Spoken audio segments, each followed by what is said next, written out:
dar continuação ao início que fizemos do segundo capítulo, um chefe da guarda general inimigo, rendido sem luta, aprendendo sem que nada soubesse.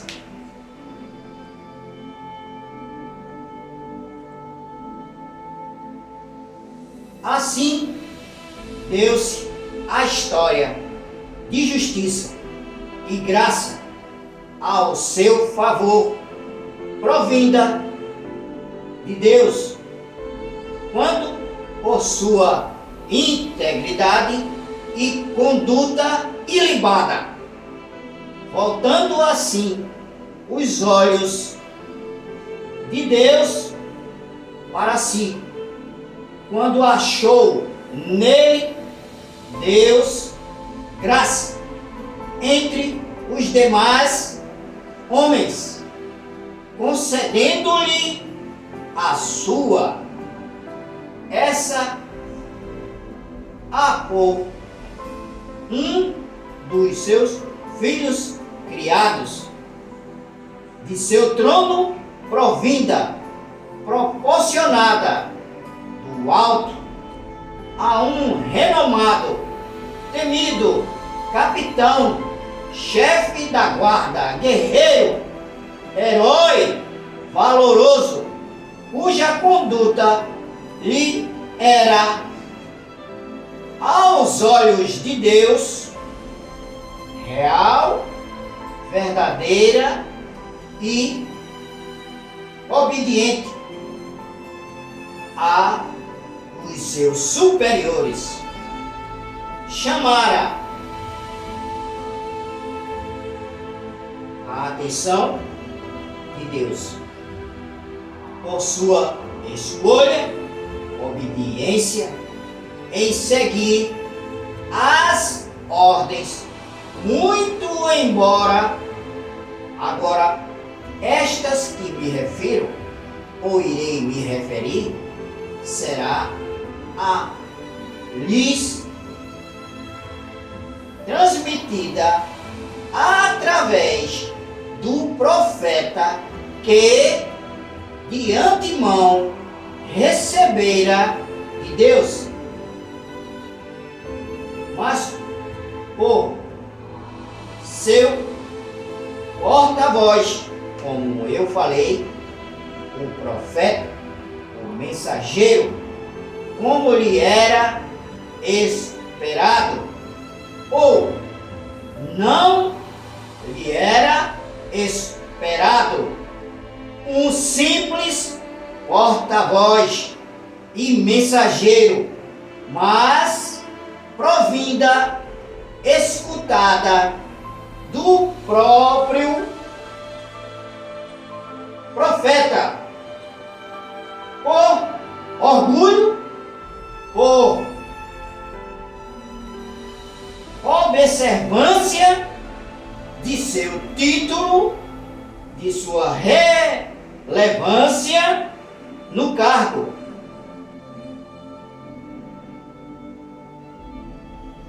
Este profeta, de nome Eliseu, onde lhes repassara, ao qual atendia pelo nome Naamã, por 7 vezes Deus o pedia que descesse às águas e banhasse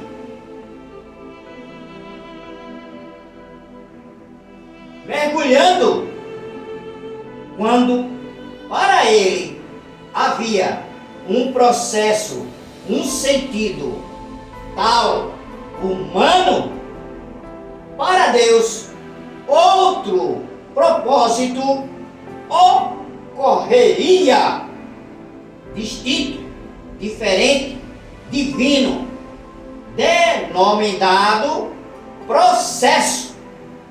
Toda criatura desde sua criação, por ele é submetida, superior, inimaginável, insondável, por um processo, um objetivo de resgate, libertação, qual não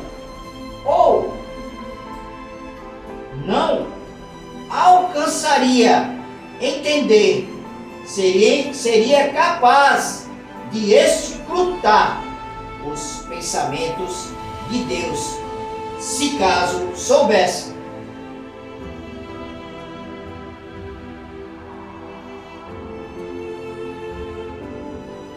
Em 7 atitudes tais distintas, quais lhe ocasionariam-no, consequentemente, destintos com tais atos agir consecutivos por 7 vezes, neste caso, como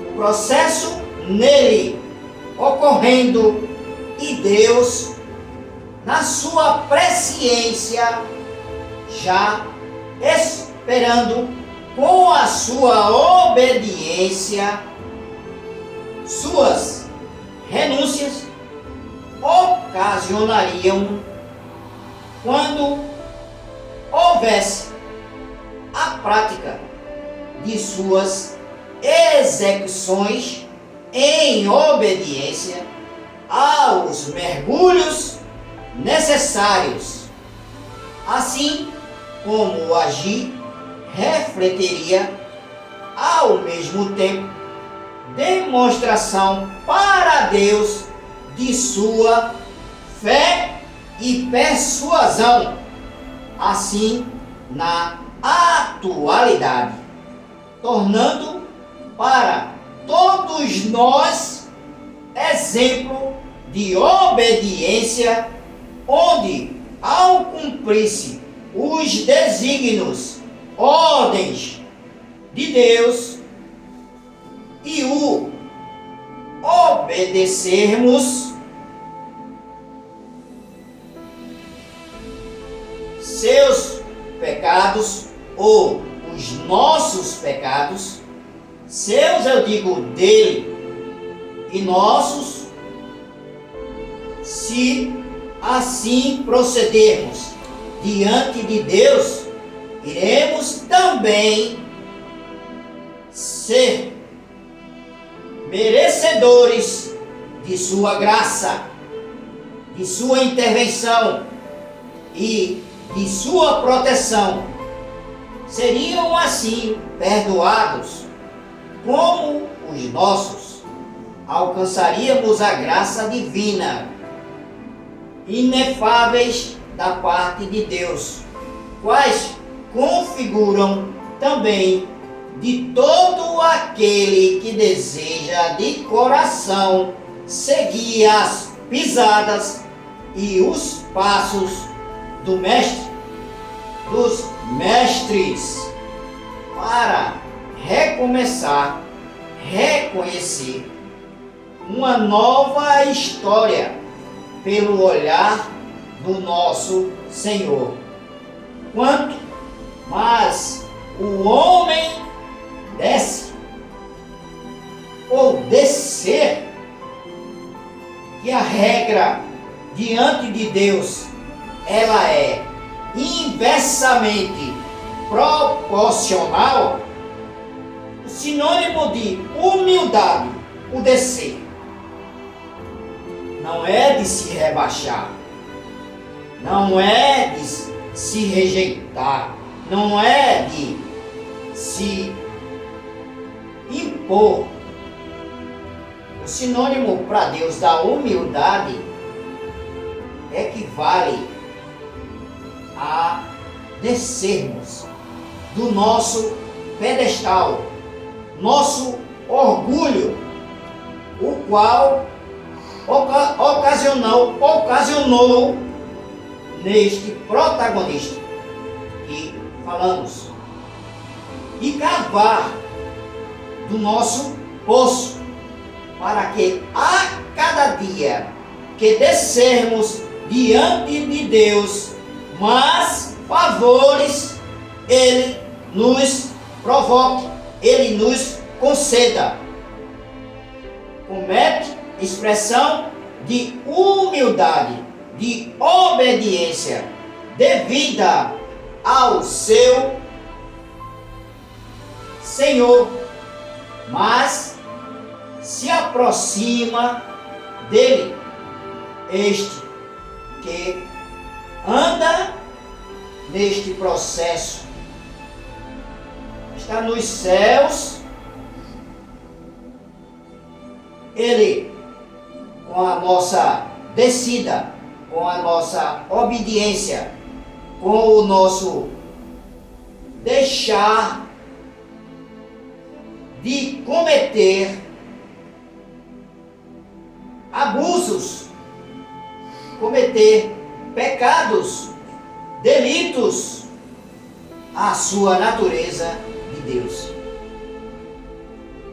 Mais a gente se aproxima, mais a gente se assemelha a Ele, daquele único detentor, inaugurador, criador da graça, e Ele nos concederá favor imerecido, que é o nome, a descrição de graça. O velho homem fica rebaixado ao se descer, ao se humilhar diante do Deus. Só Ele, o único, digno de toda a honra e de toda a glória.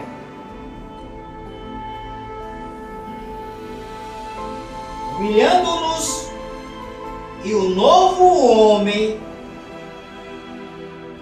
ressurge, renasce, renova-se, fortalecido, limpo, ele sobe, emerge para uma nova vida, novo enxergar, para que este renovado, renascido no Espírito, não mais voltado às velhas práticas carnais e naturais no mundo, mesmo quando no mundo permanecer e estando nele, como as tais em cada mergulho, lembremos, qual obedecido, então limpo das chagas que trariam e fariam ele, um novo homem, vivesse e assim ressurgindo. Vamos explicar para Deus cada mergulho, o processo que ocorreria sem que soubesse, diante da obediência ao seu Deus desconhecido.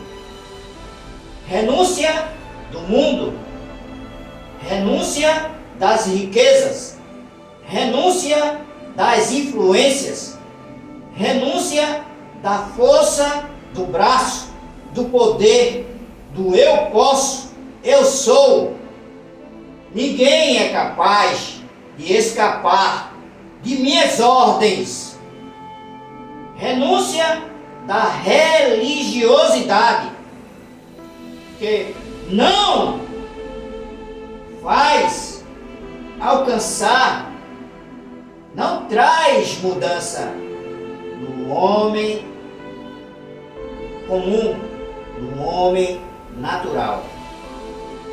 A sexta, renúncia do orgulho.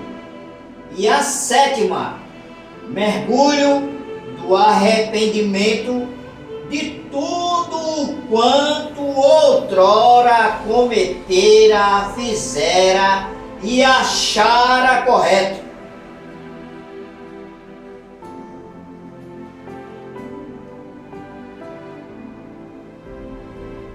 Citaremos uma particularidade. O servo do profeta toma para si o presente recusado deste, pelo milagre que o mesmo o fizera. Uma particularidade ocorreu. O chamado Geazi, escolhendo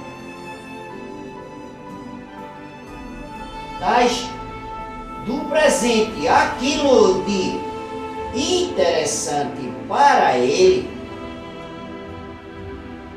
Deus o pune com a mesma chaga. Vocês sabiam que a inveja, a cobiça, se constitui uma ofensa, um pecado grave diante de Deus? Conclamo-vos que leiam 2 Reis, capítulo 5, e versículo 15 ao 27.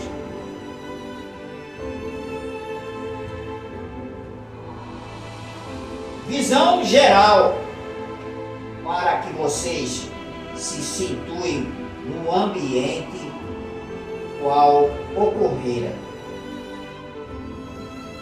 Comandante dos exércitos de Ben-Hadad II, no tempo de Jorão, rei de Israel. Ele é mencionado também, 2 Reis, capítulo 5 do Tanakh. Naamã também é mencionado em Lucas,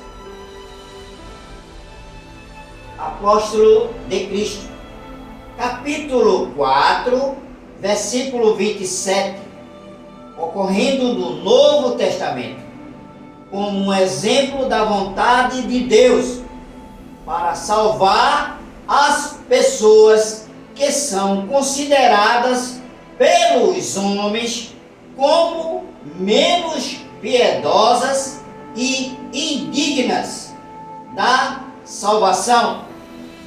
Como a Septuaginta, o Antigo Testamento, Naamã era um comandante dos exércitos. Antigo Testamento, em grego, usada a palavra baptesien para a imersão que cura o pagão Naamã, o que também ocorre no Rio Jordão, onde Jesus Cristo fora também batizado muitos séculos depois. Os cristãos muitas vezes interpretam a história de Naamã como uma prefiguração do batismo cristão das nações pagãs. Amém?